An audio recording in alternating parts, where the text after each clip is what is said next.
The great showman just turned his back on tens of millions of viewers. At least for now.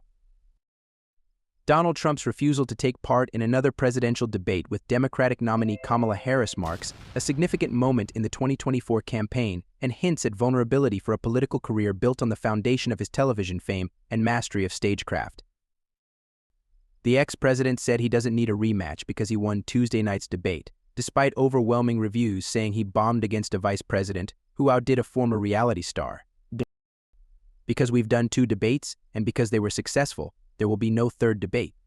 It's too late anyway, the voting's already begun.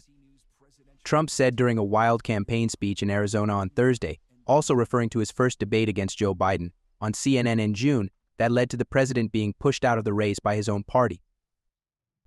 But there's an alternative possible explanation that Trump, who normally can't resist a chance to dominate the small screen, doesn't relish a repeat of a showdown in which he was unprepared and unfocused and squandered his best chance to take down his opponent in a cliffhanger election. The former president might be right to mitigate the risk after all. Polls show he's in a dead heat with Harris in a race in which the fundamentals on top voter priorities like the economy and immigration may favor him. After Tuesday's onstage meeting, Harris had said that she and her opponent owed it to voters to debate again. Trump's move opened the way for her team to gloat that he is scared to debate her and to boost a performance in which she mocked and rebuked an ill-tempered ex-president with a swagger and a smile. Harris' senior campaign advisor, David Plouffe, blasted Trump on X as Chicken Man. The Republican nominee often changes his mind, but his announcement on there not being another debate seemed more adamant than many of his previous statements and spin. His event in Arizona apparently meant to focus on economic policy, judging by a backdrop that read no taxes on tips and make housing affordable revealed Trump to be still fuming over Tuesday night. He devoted a long period at the start of his speech to a play-by-play of the debate, bitterly complaining about Harris' answers and claiming that he was set up by ABC News. His litany of complaints, however, flew in the face of his claim he won. People said that I was angry at the debate, angry, and yes, I am angry because Biden allowed 21 million illegal aliens invading our communities, Trump said, using unverified figures on undocumented migration. Harris insists she's an underdog, and a new controversy embroils Trump. Trump's turn against a second debate with Harris came as both candidates headed out on the most intense burst of tit-for-tat campaigning in days.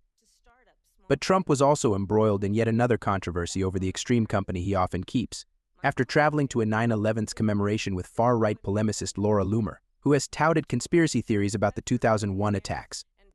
Even Marjorie Taylor Greene, the Georgia congresswoman whose conspiratorial mindset has endeared her to the Make America Great Again movement, rebuked Loomer for an appalling and extremely racist social media post that denigrated Harris' Indian American heritage. The furor over whether there'll be another debate and Loomer's proximity to Trump are examples of the heated controversies that flare in the endgames of campaigns, which can often appear irrelevant to the final result. But with a tight race now stripped down to a daily grind for possibly as few as several 100,000 voters in a few states, such firestorms reveal a great deal about the candidates and their campaigns. Trump's extreme defensiveness and Harris' exuberance on the stump in North Carolina on Thursday paint a picture of how each campaign thinks its candidate did at the debate. As she did after her euphoric convention in Chicago, the Democratic nominee pleaded with her supporters not to get complacent. Understand that we are the underdog, the vice president told a huge crowd in Charlotte. It's still too early for a critical mass of polling that could trace the true impact of the debate on the race 8 weeks before Election Day. And the result of debates is often not a good predictor of an election result. But the candidates' itineraries Thursday showed that each side understands how close the election could be. Democrats haven't won North Carolina since 2008, but the state could help pave an alternative road to the White House if Harris can't win critical Pennsylvania. Trump's journey to Arizona stressed that a state that once seemed to be turning red when Biden was still running is now competitive again with Harris as a nominee who has expanded the electoral map for Democrats.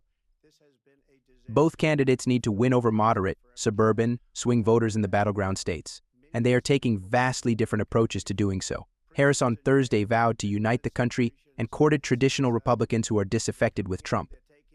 She touted her endorsements from former GOP Vice President Dick Cheney and his daughter, former Wyoming Rep. Liz Cheney, and added, "Democrats, Republicans, and independents are supporting our campaign. If Harris is trying to woo the suburbs, Trump is trying to scare them. He ruminated on a series of dark scenarios around the idea that America was being invaded by foreigners, escaped prisoners, and criminals who were overwhelming small towns with Harris migrant crime. He repeated the conservative spread false claims that Haitian migrants in Springfield, Ohio, are stealing and eating pets. While he occasionally reverted to what appeared to be a prepared text that highlighted Americans' economic struggles, he announced that he would propose ending taxes on overtime. For example, Trump displayed the exact same lack of focus that hampered him in his debate performance. And he again appeared keener to unroll his outlandish rhetoric and dark jokes than hitting the issues that could win him the election. At times, Trump careened into bizarre diversions. For instance, and not for the first time, he seemed fixated by the size of a large man in the auditorium. He asked, "Wasn't The Apprentice a great show, though?"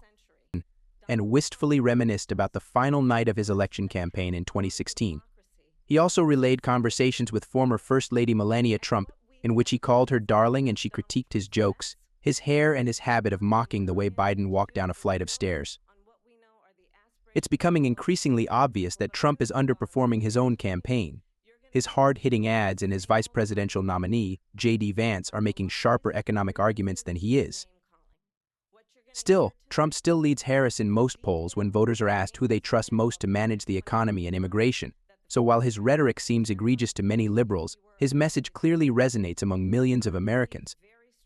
The economic argument, buried deep in his tirade, about the performance of the Biden-Harris administration hinted at the reasons why the former president may still win the election. His behavior for most of his Arizona speech showed why he may not. Will Trump stick to his refusal to debate Harris again? The ex-president's continued ill discipline on Thursday suggests one reason why his campaign may not want their candidate to climb back on a debate stage after 60 million people watched his first meeting with Harris. But Brian Lanza, a senior Trump campaign advisor, insisted that this was a tactical decision. "It's not a function of being scared, it's a function of what are our priorities towards the end of the election," he said on CNN's The Situation Room. Lanza added, "We have better opportunities through one-on-one interviews, through our rallies, through going into these states and having this impact than going into a debate that is going to stack the deck against President Trump." But Illinois Gov. J.B. Pritzker, a Democrat, said Harris had intimidated the former president. "Donald Trump was weak. He honestly came across as a little desperate," Pritzker told Wolf Blitzer. Kamala Harris came across as strong and presidential. If he had another debate with her, and it happened again, that would be it for his campaign. He would be done. Pritzker was spinning the best case for Harris. But she might not perform as well in a second debate. And in 2016, Democratic nominee Hillary Clinton was judged the winner of each of her debates with Trump, but it was he who took the oath of office the following January. Not everyone who knows Trump thinks that his decision is final.